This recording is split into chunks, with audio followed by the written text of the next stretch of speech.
아기가 이제 생후 15일 되었어요. 없는 상태에서 시작을 했는데 자가 마련을 어떻게 해야 될지 너무 막막한 상황이어서. 그렇게 생각해보면 사실 생각보다 단지가 많아요. 5천만 원이어도 충분히 아파트 투자를 지금도 할 수 있다고. 서민분들이 이런 단계를 거쳐서 내 집 마련을 하게 되는 거예요. 희망이 이제 좀 보여요. 안녕하세요. 안녕하세요. 네. 안녕하세요. 반갑습니다. 안녕하세요. 네, 본인 소개 좀 부탁드리겠습니다. 전 지금 부천에 거주하고 있고요. 직업은 영어 강사, 프리랜서로 하고 있고요. 네. 아기가 이제 생후 15일 되었어요. 15일이요? 네. 그럼 결혼은 작년에 하신 건가요? 네, 작년 3월에 하고 이제 워낙 없는 상태에서 시작을 했는데 아기가 6개월 후에 나왔어요. 네. 근데 이제 아기가 나오다 보니까 돈 모으기는 조금 더 힘들어진 상황에서 자가 마련을 어떻게 해야 될지 너무 막막한 상황이어서 자산이 5천만 원? 현금 자산이고 네. 그 중에 2천은 지금 전세금에 들어가 있는. 아, 2천이 전세. 네. 본인 수입하고 네. 남편분 월 수입을 여쭤봐도 될까요? 남편은 2달 전에 인테리어 업종으로 이직을 했어요. 아, 이직하셨구나. 네, 그래서 거기는 이제 고정 200이고 네. 저는 이제 기복이 있어요. 300에서 400 사이. 인테리어는 지금 일을 배우는 단계이기 때문에 아마 수입이 200 정도 책정이 된 것 같아요. 네, 맞아요. 책도 좀 보셨나요, 두 분께서? 저는 부동산에 관한 책보다는 전체적인 재테크 관련 책을 좀 많이 봤어요. 본격적인 공부는 시작하지 않은 상태고 네. 지금 두 분이 나이가 35세, 38세 맞나요? 네. 예, 35, 38세에 비해서는 모은 돈이 되게 없는 편이에요. 네, 맞아요. 그리고 좀 사연이 있는데 네. 저희가 잘못된 투자를 연애 때 한번 했어요. 연애 때. 그것도 같이. P2P 펀딩. P2P에 이러면 절대 안 되는 시기인데 그죠? 왜냐면 젊었을 때 이제 청년 시절 이때 돈을 모으기도 힘들고 잘 알지 못하는 투자는 절대 하지 말라고 하거든요. 일단 지금 신혼부부고 또 아이가 태어났고 되게 막막하고 아직 공부가 안 되어 있기 때문에 어떻게 나아가야 될지 모르는데 그런 부분에 대해서 좀 방향성을 좀 설정을 해드리고 싶었어요. 지금 한번 어떻게 보면 사기를 당한 거거든요. 네. 사회 초년생 때 사기를 당하는 분들도 많이 계시지만 은퇴까지도 사기를 당하는 분들이 상당히 많이 계세요. 부동산은 공부를 따로 하지 않아서 몇 억씩 이상씩 뭐 혁신도시다 뭐 해가지고 되게 돈을 잘못 투자하는 경우가 상당히 많습니다. 앞으로 돈을 절대 잃으면 안 되잖아요. 그러기 위해서는 저는 부동산 공부는 하시면 좀 좋을 것 같아요. 지금 저희가 방향을 설정해드렸는데 만약에 이 물건이 이런 방향에서 내가 될 수도 있지만 또 안 될 수도 있잖아요. 그죠? 그러면 비슷한 조건에 있는 그런 것들을 찾아낼 수 있는 그 정도의 준비는 하셔야 되거든요. 일단은 저하고 함께 준비를 많이 했거든요. 이거 미리 사연 보고 어떤 방향으로 나아가면 될 건지 조언해 주실 전문가 한 분을 더 모시도록 하겠습니다.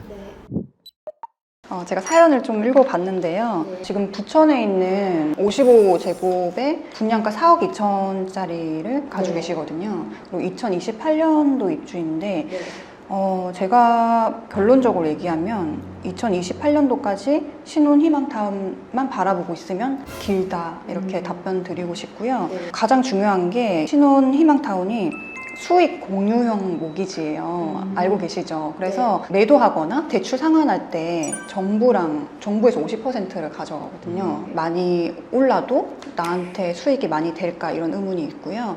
그리고 전매 기한이 또 있잖아요. 굉장히 시간으로 보면은 너무 여기에만 목매고 있으면 그 시간이 너무 아깝지 않을까 지나고 나서 저는 그렇게 생각을 합니다. 정부에서 가장 좋은 혜택은 1가구 1주택 비과세 혜택이에요. 그러니까 원래 이 집을 하나 사서 어떤 집이든지 3억이 올랐든 5억이 올랐든 다 개인한테는 비과세가 되는데 박소영님 같은 경우에는 그렇게 5억이 오르면 정부하고 또 반을 나눠야 되는 거예요. 그래서 그거는 세금이 비과세가 아니라 어떻게 보면 세금이 50% 무조건 떼가는 거예요. 1가구 1주택 비과세 조건을 항상 최대한 활용하라고 말씀드리거든요. 전혀 세금이 붙지 않는 거니까. 그러니까 그런 두 가지 조건에서는 좀 불리한 부분이 있는 것 같아요. 부동산을 계속 투자하는 입장에서는 그 조건이라고 하면 저 같으면 무조건 안 해요. 그렇군요. 기뻐하고 있었는데. 그래요? 네. 내가 앞으로 무주택이냐 유주택이냐에 따라서 어떻게 전략을 짜야 될지 난감해하시는 분들이 굉장히 많거든요. 그래서 간단하게 내가 무주택이면 사실 할 수 있는 게 청약이랑 아니면 또 일반 매매가 있어요. 그래서 이 둘 중에 선택을 하면 되는데 청약을 볼 때도 그냥 내가 청약이 있으니까 언젠가 당첨이 될 거야 이게 아니라 청약 점수는 얼마인지 그리고 청약 가능 단지가 어떤 단지가 있는지 또 가능성을 보고 내가 그 가능성이 낮잖아요. 그러면 다시 일반 매매로 또 돌려볼 수 있거든요.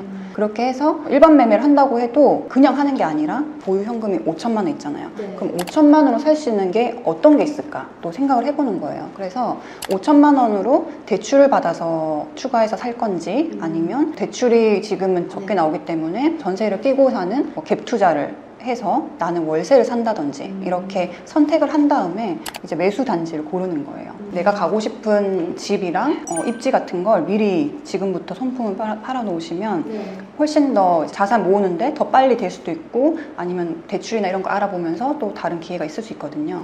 그래서 그렇게 말씀드리고 싶고 그래서 일반 매매 쪽으로 제가 맞춰서 말씀드릴 건데요. 내가 가진 소득이 500만 원이라고 하셨잖아요. 그러면 LTV가 지금 보금자리론이 연소득이 7천만 원 이하기 때문에 70%까지 나와요. 그럼 70%가 나왔을 때 내가 보유 현금이 5천만 원 있어요. 그러면 대략 4.5%라고 하면 그냥 현금만 봐서 보금자리론을 사용을 하면 내 가용자금에 맞는 매매 가격은 1억 6천인 거예요. 그러면 1억 6천원짜리 집이 지금 있다면 어디 갈 수 있는지 한번 봐야 되고요. 1억 6천원 사실 없을 것 같잖아요. 그래도 있기는 해요. 있긴 하지만 또 거기 선택을 안 할 수 있잖아요. 안 하면 내가 5천만 원 있는 현금으로 전세를 끼고 사놓을 단지는 있을지 또 고민을 해보는 거예요. 근데 만약에 대출이 된다고 했을 때 하나 더 생각해야 되는 게 월 소득에서 얼마나 이자를 감당할 수 있을까 이것도 한번 생각을 해보는 거예요. 그래서 월 급여가 지금 500만 원이고 나중에 추가로 벌게 되겠지만 월 소비 자금이 얼마인지 넣어보시고요. 그다음에 여유 자금도 대출 금리가 요즘에 오르고 있기 때문에 여유 자금 조금 여유 있게 잡아서 빼고 이자 상환은 한 100만 원 정도 할 수 있다. 그럼 만약에 100만 원으로 내가 아파트 대출이 된다고 하면 얼마까지 가능할까도 고민을 해보는 거죠. 그렇게 나왔을 때 한 3억 8천대가 나오더라고요. 또 그럼 3억 8천대의 아파트는 또 있는지 또 조사를 해보는 거죠. 그리고 최종적으로 가서 보고 선택을 할 수 있는 거고. 그러니까 하나는 내가 온전히 사는 거, 하나는 내가 있는 대로 살면서 보증금을 최소화하고 내 투자금으로 전세금 끼고 집을 하나 사놓는 거. 원래 돈이 부족한 사람들이 전세 끼고 집을 사놓는 거예요. 내가 나중에 들어갈 집을 사놓고 이제 전세금을 나중에 대출받아서 돌려주고 그렇죠. 내가 모은 돈 가지고 그 집에 들어가는 거죠. 네. 그렇게 생각해보면 사실 생각보다 단지가 많아요. 네. 선택할 수 있는 단지가 많고 5천만 원이어도 충분히 저는 아파트 투자를 지금도 할 수 있다고 말씀드리고 싶어요. 그래서 부천에 있는 3, 4억대 아파트를 전세 끼고 사놓는 방법도 있고 그 다음에 뭐 수원이나 이런 데 작은 평수지만 또 리모델링 호재가 있는 그런 소형 단지들 사놓고 조금 자산을 불릴 수 있게 하는 방법이 있을 것 같고요. 일단은 네이버가 실제 매물이 나와 있기 때문에 매물 볼 때는 네이버를 보시는 게 좋거든요. 그래서 우리가 3억대 집을 찾으려고 했잖아요. 그러면 매매를 선택을 하고 매매가를 4억까지 이렇게 설정을 하는 거예요. 부천만 해도 지금 평수는 차이가 나지만 생각보다 3억대 아파트들도 꽤 있거든요. 아까 신혼희망타운으로 당첨되신 게 거의 이 평수랑 비슷하거든요. 그래서 그 평수를 28년도에 지금 6년 뒤에 입주하는 거잖아요. 그렇게 되면 아이가 사실 좀 6살 되는 시기이기 때문에 집이 사실 조금 좁을 수 있거든요. 제가 생각했을 때는 그래요.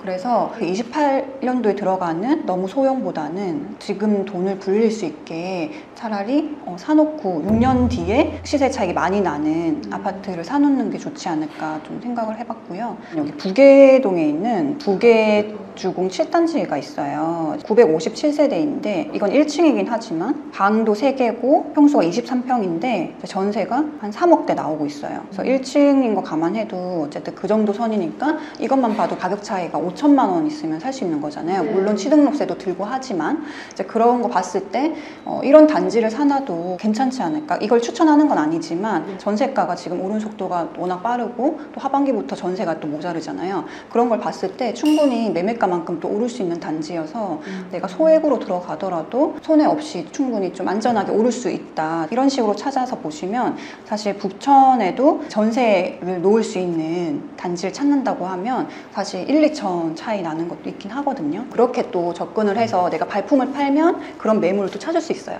부계동 같은 경우에 전세가 3억이잖아요. 보통의 사람들은 이제 딱 끼어 있는 거 전세 끼인 매물만 찾는데 아예 매매로 나와 있는 매물을 본 다음에 지금 전세가 되게 부족하고 전세가 오르는 시기라고 하면 매매 3억 5천짜리를 보고 3억 2천에 전세를 놓는다 하더라도 오히려 갭이 3천밖에 안 묶이고 내가 매입을 해둘 수 있다는 얘기죠. 그러니까 전세는 무이자잖아요. 그죠? 은행 대출 이자를 내는 게 아니니까 내가 부동산을 매입할 수 있는 하나의 활용하는 방법으로 본다고 하면 지금 갖고 있는 돈으로도 얼마든지 좀 설계를 해 나갈 수 있다는 겁니다. 그래서 지금까지는 5천으로만 세상을 보니까 그죠? 이렇게 보고 있었는데 아, 내가 할 수 있는 게 뭐가 있을까? 우리 집이 있을까라고 했는데 사실 서민분들이 이런 단계를 거쳐서 자기 내 집 마련을 하게 되는 거예요. 대출을 70% 80% 받은 다음에 들어가 버리면 그 이자를 다 내야 되잖아요. 네, 그래서 이런 단계를 거쳐가는 게 훨씬 심리적으로도 괜찮다. 그리고 저는 꼭 사지 않아도 지금 시세를 조사하고 내가 선택을 하잖아요. 아, 여기는 내가 직장이 너무 멀어서 안 돼? 아니면 집이 너무 좁아서 안 돼? 내가 판단해서 안 사면 나중에 이 가격이 올라도 후회가 되지 않거든요. 근데 그 시기를 그냥 놓치고 있다가 나중에서 그걸 알았을 때는 또 후회를 할 수 있어요. 왜 난 저거를 몰랐을까? 그래서 꼭 지금 바로 사지 않더라도 여기 한번 가보시고 또 사전 청약 되신 거는 당장 그걸 취소하지 않아도 되는 거잖아요. 그래서 지금 그냥 안전하게 보류로 놔두시고 조사하시면서 정말 괜찮은 단지 나왔을 때 저희가 말씀드렸던 부분으로 매수를 한다든지 하시면 좋을 것 같아요. 보통 대다수의 사람들이 만족하는 단지, 만족하는 조건이 무엇인지를 공부하고 그러고 보면은 더욱더 괜찮은 판단을 할 수 있다는 겁니다. 투자할 수 있는 최소한의 공부를 완성하고 하시면 좀 좋을 것 같아요. 저도 아이 낳고 거의 7, 8개월 때 강의 듣기 시작해가지고 그걸 불려가지고 지금 이렇게 올라온 거거든요. 그래서 저는 그 5천만 원이 결코 작지가 않고 충분히 제대로만 하면 2년 안에도 원하는 수익은, 목표 수익은 나올 거다 이렇게 말씀드리고 싶어요. 이제 지금부터는 무조건 발판이 딱딱 다져서 올라가야 되거든요. 희망이 이제 좀 보여요. 그래도 어떻게 하는 방향성을 이제 찾았다고 하니까 저도 기분이 좋습니다. 네. 네, 고맙습니다. 네. 제가 매물을 좀 몇 개 막 뽑아오긴 했거든요. 이렇게 많이 뽑았어요? 이런 것도 한번 눈여겨보세요. 아, 고맙습니다. 사실 이런 이야기를 들을 거라고 상상을 못했어요. 그냥 꾸중을 듣지 않을까? 꼬정을 왜? 답이 없으니까요. 저는 이제 몰랐으니까. 아니에요. 사실 5천만 원 모으는 것도 엄청 힘든 거예요. 사실 월급으로 모으려면요. 사무장님은 쉽지만 저는 힘들었거든요. 저도 힘들게 모았거든요. 과거는 중요하잖아요. 앞으로가 중요한 거지.